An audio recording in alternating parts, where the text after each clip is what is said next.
Okay, so in this video, we're going to talk about what to do after you get a coal. It's really sad when people work so hard to get coals and then they don't pay attention to what to do after.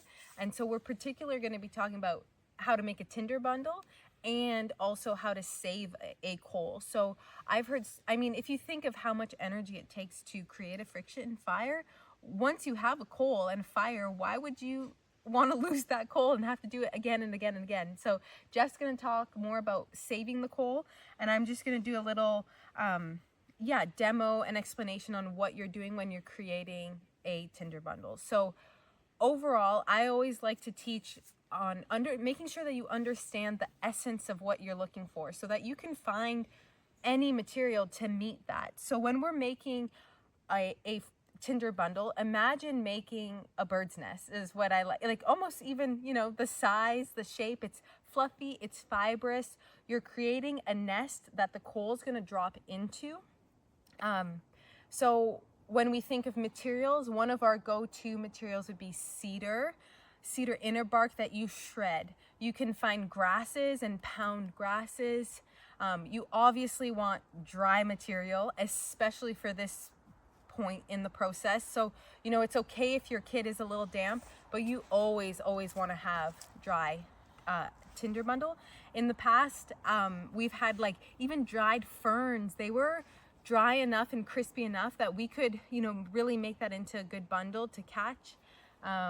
Sometimes we like to shred a little bit of birch bark in there. What else have we done? Mostly we work with cedar and bark from these forests. I think it's easier for us to find. I think a thread to look on is, I guess, as close to sawdust or laundry lint is what you're looking for. So you can turn many natural substances into something that resembles that. So the closer you get to that, the lint from laundry, the quality of that quality, that puffy, airy, light, dusty, fluffy, that's going to be the overall feel with whatever you're using.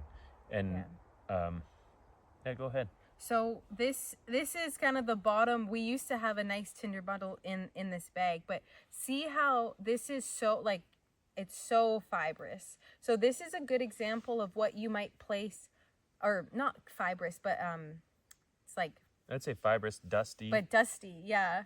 So this is so dusty that this is perfect to put a coal on, to extend the coal, to grow the coal. Because the issue is if you put a coal that's quite small onto something very large, the chance of that heat capacity to then catch and create fire on something larger is a lot harder than if you build this heat capacity. So we're extending the coal by providing really easy material for it to light. So we're building it up. We're building more of a heat source, and then we have the rest of the bundle kind of extend. So if you're in a pinch or a survival situation where you feel like, oh, I can't find that much material, you want your best material to be closest to your coal, and then thicker stuff on the outside to then catch once you've created a lot of heat. So I would say, like, with the consistency of this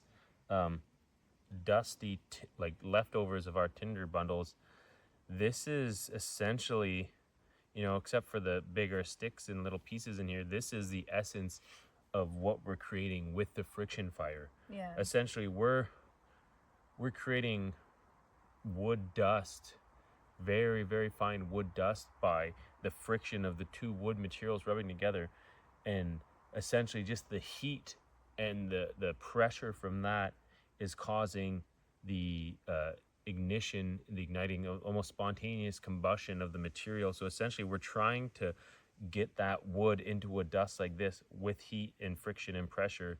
So like having this underneath where the coals would go, like Dariya said, this is gonna extend it, because it doesn't become a ball of flames.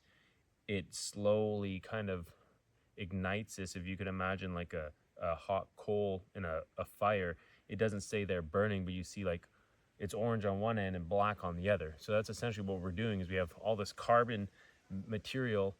It's going to stay there and it's going to start to smolder and it's going to be orange on one end. And then as we breathe into that and blow the air into it, then that's going to be able to ignite our birch bark or our dry leaves. Because yeah, a lot of times, even though this looks super flammable, we could get a massive, beautiful orange coal and then drop it onto a piece of birch bark, which relatively speaking, if you held a match to it, it would ignite in big bursts of flames because of all the oils in it. But then you drop this coal on there and it does nothing. And then it seems like, wow, like, is it really that flammable? Because you've got this orange coal, you can feel it in your hands, you can feel the heat, but then there's not enough fuel for the coal itself to keep extending, and then often it burns itself out because it's how little of dust we get. But by the time we get the coal, there's not enough. Your coal might be, you know, this big. If you get a chunky coal, you know, like we've made coals that are, you know, maybe that big, but that's still relatively small. You might not even be able to see that in the frame. So your coal is very precious and very small. So understanding these principles of heat and ignition and, you know, these laws of fire making is really important. And just to finish off what Jeff was saying, it's so precious and we want to build that coal. So whatever ash you produce beyond just your coal, add that to your Tinder bundle for sure. Because it's, you know, we've seen it. And, you know, I think it's part of the learning process. It's really sad when like you work so hard to get your coal and then you lose it in this process of transferring it to a Tinder bundle. So with that, so just say, again, we're talking about how precious that coal is and we want to preserve it by using coal savers. So do you want to just touch on that? Yeah, so we've got our Tinder bundle we've created. We've got our friction fire kit, our birch bark. We've had our fire. Now, let's say, for many reasons, whether you're injured or it's just energy preservation, you know, if we were to put our mindset in that of ancestral or primitive peoples, we might not want to be expending that energy, the noise it creates every time. If you're trying to be stealthy, if you're on the lam, you know, as they say, or on the run, or you're trying to hide out, or maybe you're hunting, so you don't want animals knowing your presence. We need to be able to bring the fire with us, with the tribe as we travel without having to restart it every single time. Weather being another, you know, if we travel in a hunt or just migrating with a tribe, what if it rains for a day or two, or, you know, and then we can't find the materials or our kit gets wet. So saving the coal itself, and that I think would just mean having a piece of the fire that you've saved to go on.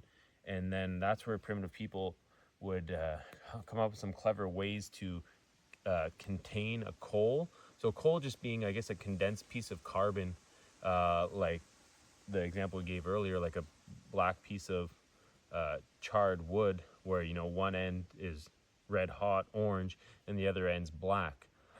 So that's a perfect example of a coal you would save to bring with you. So peoples in these areas could use chaga mushroom, if you're familiar with that.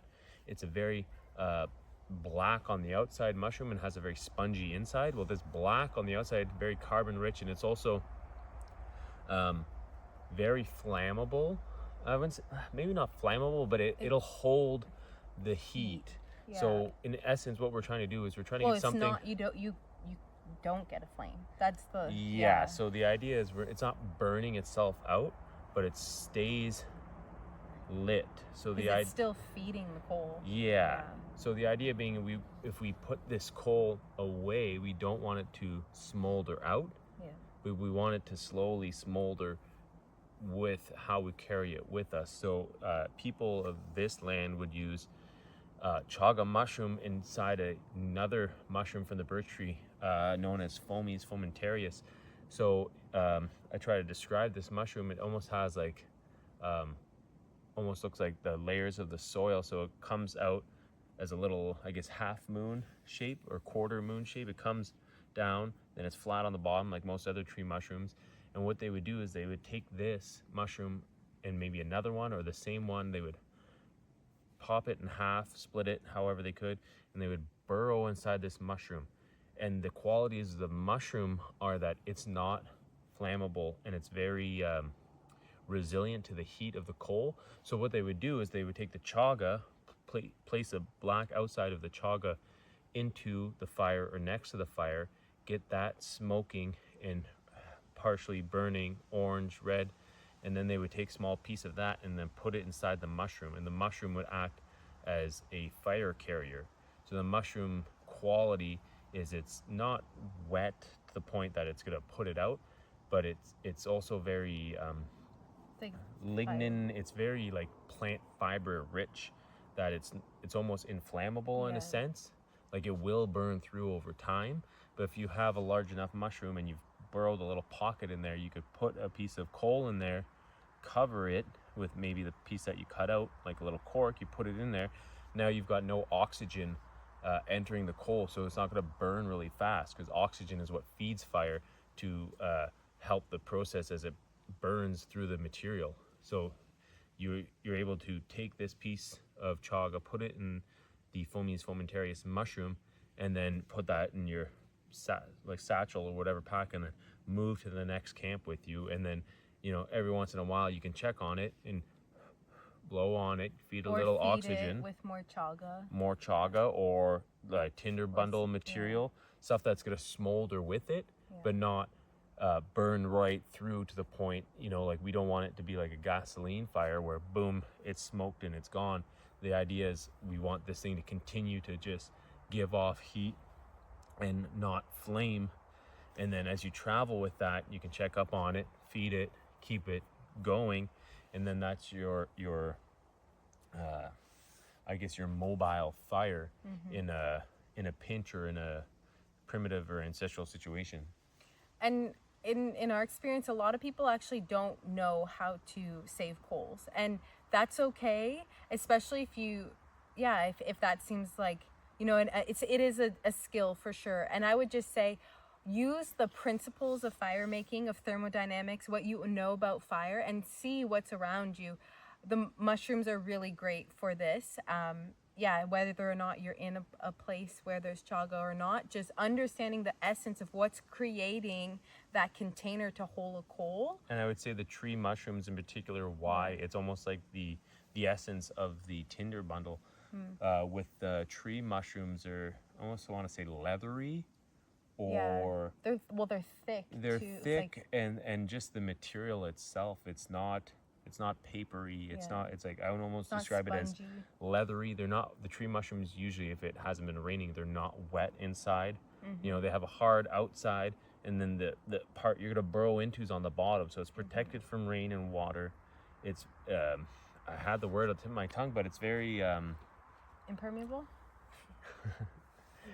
It's like cork-like, or I would almost relate it to like leather. Sometimes when you get tree mushrooms and you split them, they just, the feel of them, it's not, it's almost like I would say leather-like.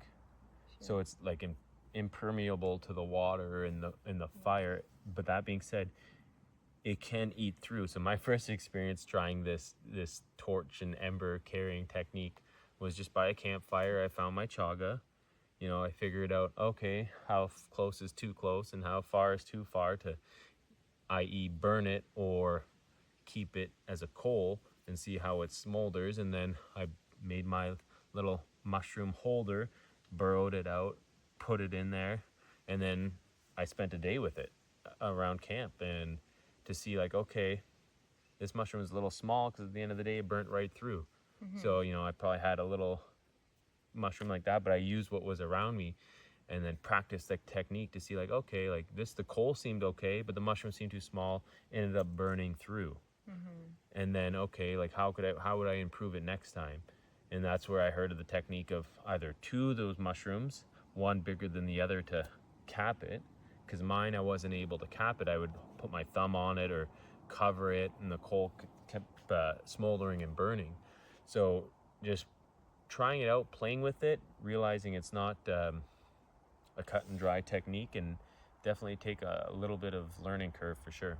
Yeah, and don't let that limit you. Whether you're, even if you're nervous about losing your coal, it's not a big deal. You're only going to get better by making mistakes and failing. So use those, failures or perceived failures as opportunities to more deeply understand the skill.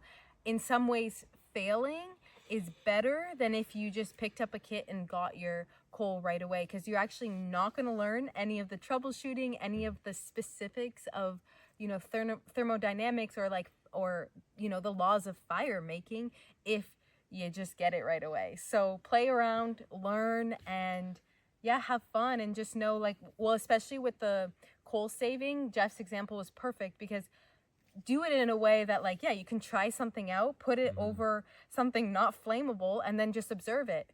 Did it make 24 hours? How long? What happened? And then try again and adapt. It's really all don't we be can do. afraid to innovate and try your own thing. Maybe you find a different mushroom. Maybe there's a mushroom in your area that you're like, wow, this is really woody and leathery. This seems like the perfect fire carrier.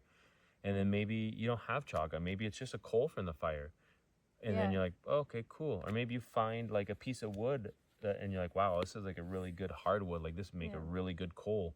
And then you try it like that. Or, maybe you find I know there's other mushrooms that grow in Northern Ontario that resemble chaga, and they're black on the outside. Yeah. So you can imagine work too. the what's it called?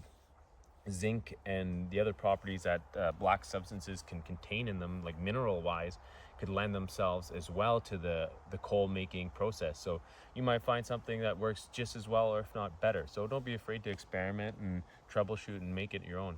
Yeah, have fun. Don't lose your coals, or try not to. Lose them.